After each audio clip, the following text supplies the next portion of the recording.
दक्षाय कुबेराय वैश्रवणाय hi ಎಲ್ಲರಿಗೂ ನಮಸ್ಕಾರ. ಎಲ್ಲರೂ ಹೇಗಿದ್ದೀರಾ? ಚೆನ್ನಾಗಿದ್ದೀರಾ? ನಾವು ಚೆನ್ನಾಗಿದ್ದೀವಿ. ನೀವೆಲ್ಲರೂ ಚೆನ್ನಾಗಿದ್ದೀರಾ ಅಂತ ಹೇಳ್ತಾ ಇವತ್ತು ಭಾನುವಾರ ವ್ಲಾಗ್ ಸ್ಟಾರ್ಟ್ ಮಾಡ್ತಾ ಇದ್ದೀನಿ. ಇವು 2 ದಿನ 3 ದಿನ ಸಿಕ್ಕಾಪಟ್ಟೆ ಕೆಲಸ ಜಾಸ್ತಿ ಇತ್ತು. ಒಂದು ಕಟಿಂಗ್ ಇತ್ತು, ಅದನ್ನೆಲ್ಲ ಮುಗಿಸ್ಬಿಡೋವರೆಗೂ ನಾನು ಏನು ವೀಡಿಯೋ ಮಾಡೋಕ್ಕಾಗೋದಿಲ್ಲ. ಅದನ್ನು ಮಾಡಿದೆ. ಆಮೇಲೆ ಅಲ್ಲಿ ಲೀಡಿಂಗ್ ಕೊಡೋಕ್ಕಾಗಲ್ವಲ್ಲ, ಆಮೇಲೆ ಒಬ್ಬರಿಂದ ಎಲ್ಲರಿಗೂ ತೊಂದರೆ ಆಗುತ್ತೆ ಅಂತ ಮಾಡೋಕ್ಕೆ ಹೋಗಲಿಲ್ಲ ವೀಡಿಯೋನ. ಇವತ್ತೆಲ್ಲ ಕ್ಲಿಯರ್ ಆಯಿತು. ಇವತ್ತು ಇನ್ನೊಂದು ಕಟಿಂಗ್ ಬಂದಿದೆ, ಅದು ಮಾಡಬೇಕು. ಬೆಳಗ್ಗೆಯಿಂದ ಮನೇಲಿ ಇವಾಗ ಅವರೆಕಾಳು ನೆನೆಸಿದ್ದೆ. ಅವರೆಕಾಳು ಕೂಡ ಜಾಸ್ತಿ ಇಚ್ಚಿಗಲಿಲ್ಲ. ಬೆಳಗ್ಗೆ ಸ್ವಲ್ಪ ನಮ್ಗೆ ಎಷ್ಟು ಬೇಕೋ ಅಷ್ಟು ಮಾತ್ರ ಇಚ್ಚಿಕೊಂಡು ಚಪಾತಿ ಮಾಡಿ ಅವರೆಕಾಳು ಇಕ್ಕಿದ ಬೇಳೆ ಸಾಂಬಾರು ಮಾಡಿಬಿಟ್ಟು ತಿಂದ್ಬಿಟ್ಟು ಬೆಳಗ್ಗೆಯಿಂದ ಮನೆಯೆಲ್ಲ ಕ್ಲೀನ್ ಮಾಡಿಬಿಟ್ಟು ಇವಾಗಿನ ಸ್ವಲ್ಪ ನಾಷ್ಟ ಮಾಡಿಬಿಟ್ಟು ಕೂತಿದ್ದೀನಿ. ಇನ್ನೂ ಸ್ವಲ್ಪ ಅವರೆಕಾಳು ಎಲ್ಲ ಇತ್ತಿಕ್ಬಿಟ್ಟು ಆಮೇಲೆ ನಾನು ಕಟ್ಟಿಂಗ್ ತಗೊಂಬಂದಿರೋದು ಡಿವೈಡ್ ಮಾಡಬೇಕು. ಅದಕ್ಕಿಂತ ಮುಂಚೆ ನಾನು ವಿಡಿಯೋ ಯಾರು ನೋಡ್ತಾಯಿದ್ದೀರಾ ಪ್ಲೀಸ್ ಸಬ್ಸ್ಕ್ರೈಬ್ ಮಾಡ್ಕೊಳ್ಳಿ, ಲೈಕ್ ಮಾಡಿ, ಶೇರ್ ಮಾಡಿ. ನಾನು ವಿಡಿಯೋ ಮಾಡ್ತಾಯಿದ್ದೀನಿ. ಇದು ನಮ್ಮ ತವ್ರ ಮನೆ ದೇವರೇ ಆಗಬೇಕು. ನಮ್ಮ ತವ್ರ ಮನೆ ದೇವರೇ ಆಗಬೇಕು ಅನ್ನೋದೇನು ನಮ್ಮ ತವ್ರ ಮನೆ ದೇವರೇ. ಆದರೆ ನಮ್ಮ ಅಪ್ಪರು ಆ ದೇವ್ರಿಗೆ ಹೋಗಲ್ಲ, ಬೇರೆ ಇಲ್ಲೇ ತೊಗೊಂಡೋಗ್ಬಿಟ್ಟು ಬೇರೆ ಕಡೆ ಇಟ್ಕೊಂಡು ಪೂಜೆ ಮಾಡ್ತಾಯಿದ್ದಾರೆ. ನಮ್ಮ ತಂಗಿನೇ ಹೋಗಿದ್ಲು, ಅವರು ಹೋಗಿದ್ರಲ್ಲ ವೀಡಿಯೋ ಮಾಡ್ಕೊಂಬಂದಿದ್ರು. ಕಳಶ ಪ್ರತಿಷ್ಠಾಪನೆ ಮಾಡೋದು ಅಂತ.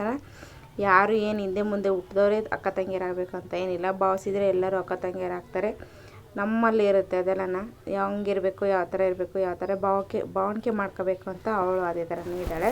ನಮ್ಮಲ್ಲಿರಬೇಕು, ನಾವು ಹೆಂಗಿರ್ತೀವೋ ಅವರು ಹಂಗೆ ರಿಪ್ಲೈ ಕೊಡ್ತಾರೆ. ನಾವು ಚೆನ್ನಾಗಿದ್ವಿ ಅಂದರೆ ಅವರು ಚೆನ್ನಾಗಿರ್ತಾರೆ. ಅವ್ರು ಚೆನ್ನಾಗೇ ಇದ್ದೀವಿ ನಾವಿಬ್ಬರೂ ಅಕ್ಕ ಅಂತ ಅಂದ್ಕೊಂಡು. ನನ್ನ ಮಗಳು ಒಂದು ಮೀಶೋಲಿ ಸ್ಯಾರಿ ಬುಕ್ ಮಾಡಿದ್ಲು, ಚೆನ್ನಾಗಿತ್ತು. ಪ್ಲೇನ್ ಸ್ಯಾರಿ ನೋಡೋಕ್ಕೆ ಎಷ್ಟು ಚೆನ್ನಾಗಿ ಕಾಣಿಸ್ತೈತೆ. ನನ್ನ ಮಗಳು ಇಷ್ಟು ಚೆನ್ನಾಗಿ ಸೆಲೆಕ್ಟ್ ಮಾಡ್ತಾಳೆ ಅಂತ ನನಗೆ ಇವತ್ತೇ ಗೊತ್ತಾಗಿದ್ದು. ಆಮೇಲೆ ನಮ್ಮ ಮನೆಯವ್ರು ಕೆಲಸ ಸ್ಟಾರ್ಟ್ ಮಾಡಿದರು.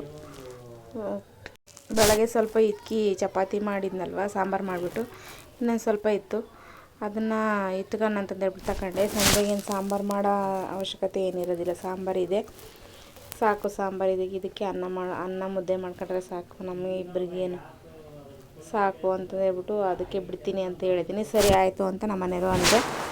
ಆಮೇಲೆ ಇನ್ನೂ ಸ್ವಲ್ಪ ಅವರೆಕಾಳು ಇತ್ತಲ್ಲ, ನಮ್ಮ ಮನೆಯವ್ರಿಗೆ ಎಷ್ಟು ಹಿಂಸೆ ಕೊಟ್ಟರು, ಈಚಕ್ರಿ ಬನ್ನಿರಿ, ನನ್ನೊಬ್ಳಿಗೆ ಬೇಜಾರಾಗುತ್ತೆ ಅಂದರೆ ನೀನು ಉಂಡುಗಾಳೆ ಮಾಡಿಕ್ಕು, ನನ್ನ ಮಾತ್ರ ನಾನು ಕರೀಲೇಬೇಡ ನೀನು ಅಂತ ಹೇಳ್ತಾರೆ.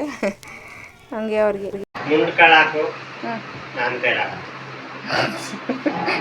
ಎಲ್ಲರ ಮನೆಗೂ ಹಿಂಗೆ ಅಂದ್ರೆ ಆಗತ್ತೆ. ಅಪ್ಪಿ ಇಬ್ಬರಕ್ಕೆ ಯಾರಾದರೂ ಒಬ್ಬರು ಸೋತ್ರೇನೆ ಸಂಸಾರ ಅನ್ನೋದಂತ ಹೇಳೋದು. ಸುಮ್ಮನೆ ನಾನು ಮಾತು ಅವರು ಮಾತು ಬೆಳೆಸ್ತಾಯಿದ್ರೆ ಸುಮ್ಮನೆ ಮಾತು ಆಗ್ಬಿಡ್ತೈತೆ. ಅದು ವಾದ ಪ್ರತಿವಾದ ಆಗ್ತೈತೆ. ಅಕ್ಕಪಕ್ಕ ಇರೋರು ಕೂಡ ಇವರೇನು ಹಿಂಗೆ ಆಡ್ತಾರೆ, ಜಗಳಾಡ್ತಾರೆ, ನಾವು ಜೋರಾಗೆ ಮಾತಾಡ್ತಾಯಿದ್ರು ಹಂಗೆ ಅಂದ್ಕೊಳ್ಳೋದು. ಅದಕ್ಕೆ ನಾನು ಸುಮ್ಮನೆ ಆಗ್ಬಿಟ್ಟು ನನ್ನ ಪಾಡಿಗೆ ನನಗೇನಿದ್ರು ನನ್ನ ಕೆಲಸ ಹೇಳ್ತೀನಿ. ಅವ್ರು ಮಾಡಿಲ್ಲ ಅಂದರೆ ನನ್ನ ಪಾಡಿಗೆ ನಾನು ಕೆಲಸ ಮಾಡ್ಕೊತಾ ಇರ್ತೀನಿ. ಯಾರಾದರೂ ಒಬ್ಬರು ಸೋಲ್ಬೇಕಲ್ವ, ಸೋತ್ರೇನೆ ಅದು ಸಂಸಾರ, ಇಲ್ಲಾಂದರೆ ಅದು ಸಂಸಾರ ಅಲ್ಲ. ಇನ್ನೇನು ಮಾಡೋದು, ಅವ್ರು ಮಾಡಲ್ಲ ಅಂತಂದು ಹಠ ಮಾಡಿದ್ಮೇಲೆ ನಾನೇ ಎತ್ತಿಕೊಂಡು ಕೂತ್ಕೊಂಡೆ. ಇದಾಗಿತ್ತು ಫ್ರೆಂಡ್ಸ್. ಈಗ ನಾನು ನಾಳೆ ಒಂದು ಹೊಸ ವೀಡಿಯೋ ಜೊತೆ. ಅದಕ್ಕಿಂತ ಮುಂಚೆ ಪ್ಲೀಸ್ ನನ್ನ ಚಾನಲ್ ನೋಡಿ, ಪ್ಲೀಸ್ ಸಬ್ಸ್ಕ್ರೈಬ್ ಮಾಡ್ಕೊಳ್ಳಿ. ತುಂಬ ಬೇಜಾರಾಗ್ತೈತೆ. ಸಿಗೋಣ. Thank you.